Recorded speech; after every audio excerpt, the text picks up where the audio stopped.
I never made it, but I know what it takes. I'm motivated by a mix of emotion. Got my Fala galerinha do 8º ano, eu sou o professor Marcos Emiliano e na aula de hoje nós vamos falar um pouquinho sobre um outro gênero textual também muito importante, denominado petição online.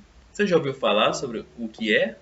Então na aula de hoje, fique ligadinho que nós vamos ver as características, como também nós iremos ver alguns exemplos de textos denominados petição online.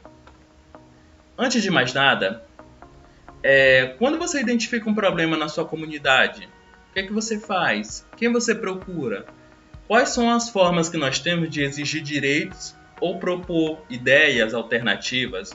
Se a sua rua tiver muitos buracos, intrafegável, como é que o que você pode fazer? Quem que você vai procurar? Obviamente você procura uma autoridade pública, não é verdade? Mas quais são os caminhos para chegar a sua reivindicação a essa autoridade pública? Há diversos. Na aula de hoje nós vamos falar sobre um caminho chamado petição online. Mas o que vem a ser petição online? A petição online é um texto que circula na internet que tem como objetivo provocar a ação do Estado contra posturas em desacordo com o Estado democrático de direito através de atos de reclamar, reivindicar, denunciar, requerer, etc. Supondo que você tenha uma demanda, uma determinada demanda, e queira provocar o Estado para que ele atenda, você, aí da sua casa, tendo acesso à internet, você pode solicitar no site, por exemplo, do Senado, e-Cidadania, você pode reivindicar, reclamar e requerer alguma coisa do poder público. Ah, mas eu tenho esse poder? Tem, sim. Hoje as redes sociais e demais ferramentas, os sites, por exemplo, contêm uma gama de ferramentas que você pode utilizar para denunciar. Você não sabia disso? Então, o gênero petição online é justamente esse texto decorrente dessa reivindicação. Você solicita alguma coisa, pede algo, e aquele texto aquele texto do pedido, nós iremos chamar de petição online. Mas calma aí, que não é só pedir. Tem algumas especificidades e características dessa petição, até mesmo para que ela surta efeito, não é?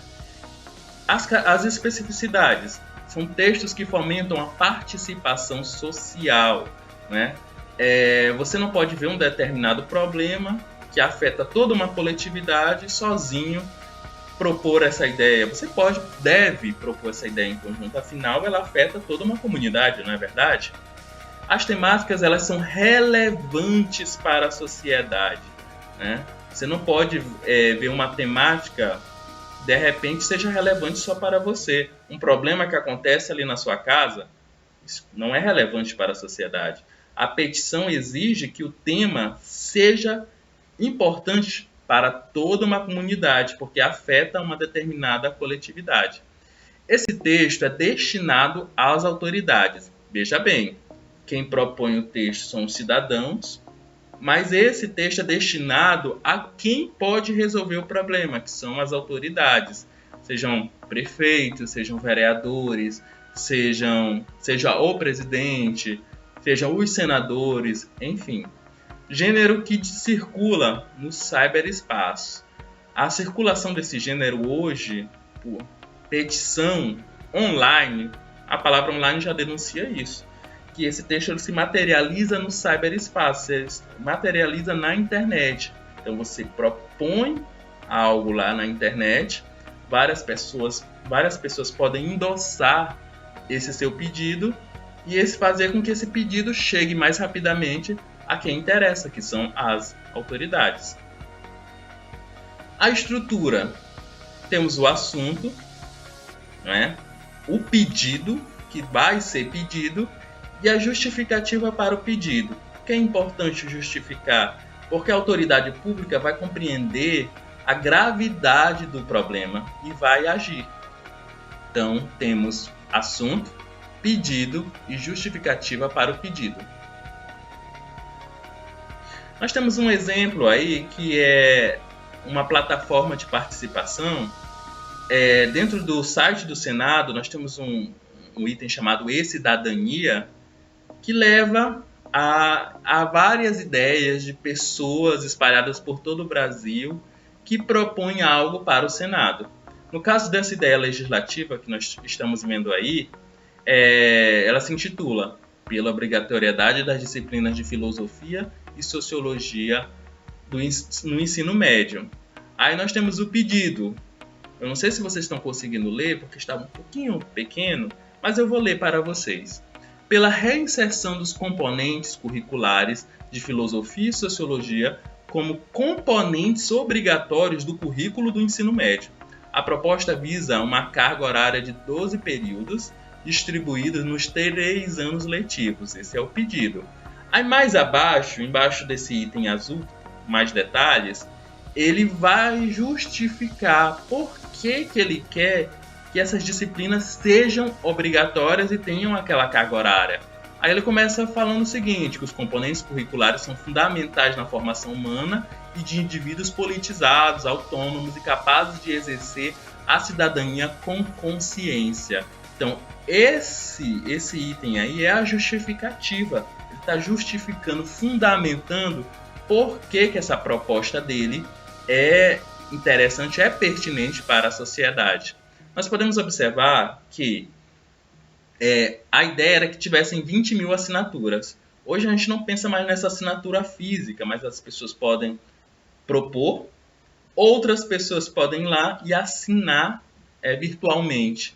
A ideia era que tivesse 20 mil assinaturas para que isso fosse para a mesa do Senado. Mas ela obteve mais que 20 mil assinaturas, quase o dobro. Obteve 38.354 apoios, certo? Questionamentos. Quantos apoios essa petição recebeu? Quantos era necessário para que ela fosse analisada pelo Senado? A quem a petição online é destinada? Onde essa petição foi veiculada? Nós acabamos respondendo todas essas perguntas anteriormente. Ela é destinada aos senadores, né? É destinada ao Senado. Foi veiculada na internet, no próprio site do Senado. Segundo o site, 20 mil pessoas eram necessárias para que esse projeto subisse, essa petição subisse para a mesa dos senadores. E essa petição recebeu até aquele momento 38 mil apoios, 38 mil assinaturas. E por falar em assinatura, a gente lembra do abaixo-assinado. A petição lembra bastante, não é? O abaixo-assinado, aquele abaixo-assinado que a gente recolhe as assinaturas das pessoas para um prefeito, para um vereador, para alguém que exerça uma determinada liderança, mas ela é um pouquinho diferente. Sabe por quê? Vamos ler. A petição online está relacionada ao âmbito jurídico, sendo direcionada a uma autoridade. O abaixo-assinado online é informal, não é? Pode ser tanto online como também pode ser o tradicional, em que se recolhe as assinaturas, e pode ser direcionado a cidadãos em busca de doações, por exemplo. A característica da petição é que ela é formal. É um texto que vai ser visualizado, vai ser lido por senadores, deputados, presidente. Então ela está ali no âmbito jurídico. É preciso um cuidado maior com esse texto e que ele seja formal, ele faça uso da linguagem formal. O abaixo-assinado não, ele pode fazer uso de uma linguagem formal. Hoje nós temos abaixo-assinados online, mas ainda o que predomina é o abaixo-assinado físico, não é? Aquele em que uma determinada pessoa vai recolhendo as assinaturas das pessoas que passam. E o exemplo que eu tenho para dar de abaixo-assinado hoje é esse exemplo muito engraçado que virou notícia agora em julho de 2020, né, durante a pandemia, que a notícia é o seguinte: Dilma, Superman e até Bob Esponja para a mãe adotar um cachorro. Ângela disse ao jornal Extra que o novo integrante da família se chama Bolota, um vira-lata de 3 anos. Uma criança recolheu assinaturas de diversas personalidades para convencer a mãe a ela adotar um cachorrinho. Podemos observar aí que a criança ela coloca lá em cima, abaixo assinado para a gente ter um cachorro. E temos a assinatura de diversas personalidades, Ivete Sangalo, Anitta, Leonardo DiCaprio, Lula, Maísa, Bolsonaro, enfim, uma diversidade de personalidades que ele inventou. A estrutura desse gênero textual está correta, né? Ele fez um abaixo-assinado, ele fez um pedido, ele não justificou esse pedido, mas ele recolheu as assinaturas, né? E isso sensibilizou a mãe para que eles tivessem um cachorrinho.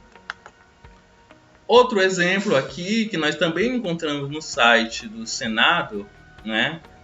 É a lei do abate, concede autorização para agentes do Estado abaterem marginais armados. É como eu falei, qualquer pedido ele pode ser feito no E-Cidadania. Isso não garante que esse pedido ele vai ser acolhido, até porque, pelo que nós podemos observar aí na imagem, não alcançou o número de assinaturas necessárias.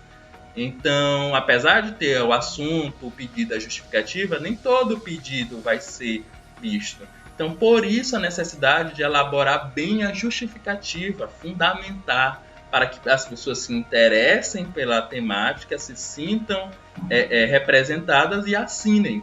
E com isso consigam uma aprovação do Senado, da Câmara e se vá para a sanção presidencial. Galerinha, eu vou ficando por aqui. Na nossa aula de hoje já finalizou, infelizmente, certo? Qualquer dúvida, lembre de procurar os seus professores. Eu estarei aqui na próxima semana, na próxima rotina, então eu te espero lá. Até mais! Emotion got my